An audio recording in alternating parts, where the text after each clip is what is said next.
अस्सलाम वालेकुम स्टूडेंट्स, कैसे हैं आप सब? उम्मीद है सब ठीक होंगे। तो welcome to my YouTube channel mister physics. ये आज का जो लेक्चर है ये हम एंड करेंगे चैप्टर नंबर 1 को, जिसका नाम है जनरल वेव प्रॉपर्टीज। जैसा कि ये इसका नेम है बुक में चैप्टर नंबर 10। तो आज हम इसको वाइंड अप करेंगे। तो उम्मीद है आप सब यहाँ पर फोकस रखेंगे। तो चलते हैं, जो हमारा आज का टॉपिक है लास्ट वाला, उसका नाम था damped oscillation. Lecture number 4, damped oscillation. अब डैम्प्ड ऑसिलेशन समझने से पहले आपको थोड़ा समझना पड़ेगा वेव। लेट्स सपोज ये हमारे पास एक वेव आ रही है, ट्रांसवर्स वेव। तो देखिए इसका जो ये वर्टिकल मैक्सिमम डिस्प्लेसमेंट होता है उसको हम नाम देते हैं एम्पलीट्यूड का। इसका नाम देते हैं एम्पलीट्यूड का। अब जैसे जैसे ये एम्पलीट्यूड कम होता जाए और इसकी ये जो लेंथ है ये कम होती जाए, तो ऐसा कोई हम एक सबसिस्टम्स बना लें जो हम वेव आए और उसको ये मिनिमाइज कर दें। मीन्स उसका जो पावर है, फोर्स है उस वेव का, जो उसकी एनर्जी है वो धीरे धीरे कम होती जाए, तो उसको हम क्या नाम देते हैं? Damped oscillation. लेट्स सपोज हमारे पास एक ये वेव आ रही है, हमने यहाँ पर स्प्रिंग ब्रेक्स लगा दिया है और उसने क्या कर दिया है, इसकी वेव को एब्जॉर्ब करना शुरू कर दिया है। तो आखिर में इसकी वेव कुछ यूं हो गई और आगे आगे चलकर ये खत्म हो गई वेव। तो देखिए ये वेव पहले आ रही थी, इंक्रीज हुई, फिर हमने यहाँ पर एक सबस्टेंस लगा दिया टेम्पर, जो क्या काम करेगा, इसकी वेव को मिनिमाइज करना शुरू कर देगा। अब ये जो प्रोसेस होगा उसको नाम दे देंगे डैम्प्ड ऑसिलेशन। ये हमारे पास यूज होते हैं डैम्पर इलेक्ट्रिक वायर्स में। जैसे हमारे पास घरों में आ रही है इलेक्ट्रिक ग्रिड स्टेशन से वायर्स आ रही हैं 11,000 की, तो उनके पोल्स में जो हमारे पास ये बड़े बड़े पोल्स होते हैं उनमें छोटे से एक ऐसे होते हैं। ये लेट्स सपोज एक टावर से दूसरे टावर तक वायर आ रही है, तो यहाँ पर एक डैम्पर लगे हुए होते हैं। क्या लगे हुए होते हैं? डैम्पर। कभी कभी तूफान आ जाते हैं तो ये डैम्पर क्या करते हैं, इन वायर्स की जो ऑसिलेशन से जैसे जैसे ये मूव करती हैं उनकी ऑसिलेशन को क्या करते हैं, मिनिमाइज करना शुरू कर देते हैं, ताकि ये एक दूसरे के साथ वायर टच ना हो सके। तो ये डैम्पर का काम होता है बेसिकली कि उसकी जो वेव इंटेंसिटी है उसको मिनिमाइज करना शुरू कर देते हैं। तो आज हम काम करेंगे चैप्टर नंबर 1 को सिंप्लीफाई करेंगे। जो जो हमने पढ़े हैं अब उन पर जो प्रॉब्लम्स आए हैं और एमसीक्यूज हैं उनको सॉल्व करना शुरू कर देंगे। तो ये टेक्स्ट बुक बोर्ड का मैंने ले लिया है और चैप्टर 1 को ओपन करके यहाँ पर है multiple choice question, page number 17।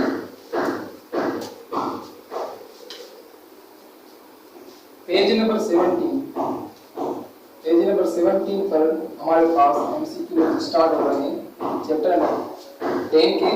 सबसे पहला जो आपके पास मल्टीपल चॉइस क्वेश्चन है उसमें आपको ये दे रहा है कि लड़की है जो कि एक स्टोन किसी जगह में फेंक रही है और वहां से आपकी स्प्रेड हो रही है वेव, और आपको वो दे रही है 10 वेव्स।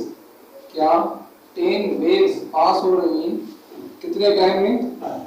5 सेकंड में, 5.0 सेकंड। 10 waves passes through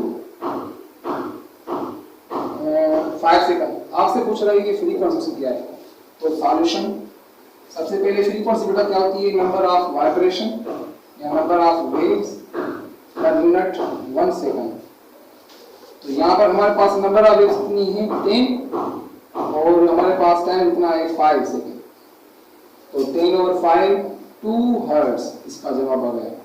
तो सबसे पहले हमारे पास ये हो गया, इसका पहला एमसीक्यू आप नोट करते जाएं। दूसरा एमसीक्यू है कि वाटर वेव, ये आपके पास दिया गया है, ये आप बुक खोलेंगे तो आपको समझ आ जाएगा कि वाटर वेव्स यूज हम कर रहे हैं रिफ्लेक्शन और डायफ्रैक्शन के लिए। इनमें से कौन सा रो ये आपको बता रहा है कि स्पीड चेंज होगी या नहीं होगी वाटर। तो जो इसका ऑप्शन नंबर सी है वो इसका सही है कि रिफ्लेक्शन में स्पीड कांस्टेंट रहेगी, रिफ्लेक्शन में स्पीड कांस्टेंट रहेगी और डायफ्रैक्शन में भी। मगर रिफ्रैक्शन में स्पीड चेंज होगी। तो इसका ऑप्शन नंबर सी होगा। और फिर आपके पास थर्ड नंबर पर एमसीक्यू जा रहा है कि कौन सा डायग्राम ये शो कर रहा है कि आपकी वेव जो है वाटर वो डीप वाटर से शैलो वाटर में आ रही है, तो उसकी कैसी फिगर बनेगी। तो ये डीप वाटर में से हमारे पास आपके पास आ रही है, डीप वाटर से वेव आ रही है, वाटर वेव्स। जब शैलो वाटर में जाएंगी तो ऐसे हो जाएंगे शैलो वाटर। तो ये आपका ऑप्शन कौन सा होगा, ये भी आपका सी होगा। थर्ड क्वेश्चन का, सेकंड क्वेश्चन का भी सी होगा। फर्स्ट क्वेश्चन का क्या होगा, फर्स्ट क्वेश्चन का ऑप्शन नंबर फर्स्ट का भी सी होगा। चलते हैं फोर्थ नंबर एमसीक्यूज पर। अब ये हमें एक ऐसा डायग्राम दे रहा है कि ये आपके पास वाटर वेव्स आ रही है और फिर स्पीड हो रही है। तो ये जो पी पॉइंट है इस ऑब्स्टिकल के बाद, अब ये कह रहा है कि ये वेव वाटर आ रही है, वाटर वेव आ रही है, तो ये ऑब्स्टिकल्स ये जब स्प्रेड होगी तो यहाँ पर पहुंचने के लिए ऐसा प्रोसेस होगा। तो वो कौन सा प्रोसेस होगा, डायफ्रैक्शन। अब इसका ऑप्शन नंबर एक, डायफ्रैक्शन। ऑब्स्टिकल के नजदीक जैसे जैसे वेव स्प्रेड होगी तो उसको आप कहते हैं डायफ्रैक्शन कहते हैं। और आगे का है एमसीक्यू फिफ्थ, पांचवा जो एमसीक्यू है, water waves pass from deep into shallow water region then reflected. जब वाटर वेव्स आए डीप वाटर से शैलो वाटर में तो उसकी स्पीड डिक्रीज होगी और वेवलेंथ भी चेंज होगी, डायरेक्शन भी चेंज होगा। पर पूछ रहा है कि कौन सा वेरिएबल कांस्टेंट रहेगा, मींस उसका कौन सा कैरेक्टर कांस्टेंट रहेगा। तो क्या होती है, फ्रीक्वेंसी। फ्रीक्वेंसी कांस्टेंट रहेगी रिफ्लेक्शन में। ये ऑप्शन नंबर आपका है बी, ये आप नोट कर लें। चलिए यहाँ पे बात करते हैं। तो क्वेश्चन नंबर 6 में which is not characteristics of wave. Option A में दे रहा है एन एम्पलीट्यूड, ये वेव का कैरेक्टरिस्टिक्स में आता है।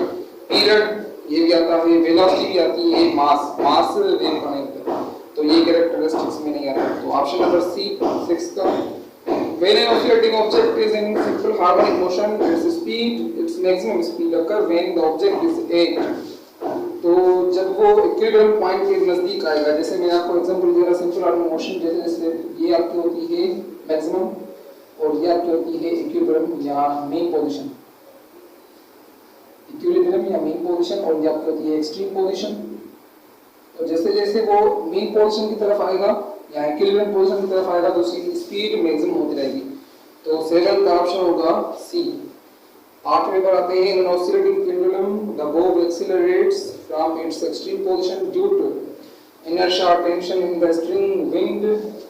और ये आपके पास क्या है, ग्रेविटेशनल फोर्स। तो ग्रेविटेशनल फोर्स के कारण भी हो सकता है, टेंशन इन द स्ट्रिंग भी हो सकता है। तो ऑप्शन डी मोस्टली करेक्ट होगा।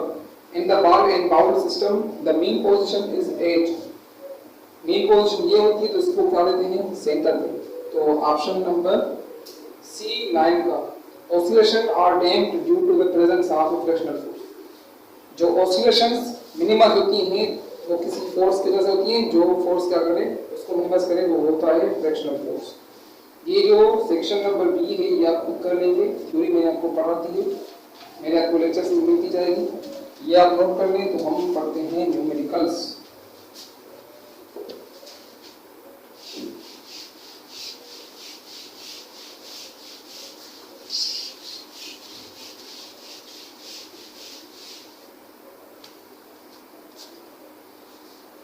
तो सेक्शन ए मैंने करवा दिया, अब सेक्शन सी पर चलते हैं क्योंकि सेक्शन बी में आपके पास टोटल थ्योरी है।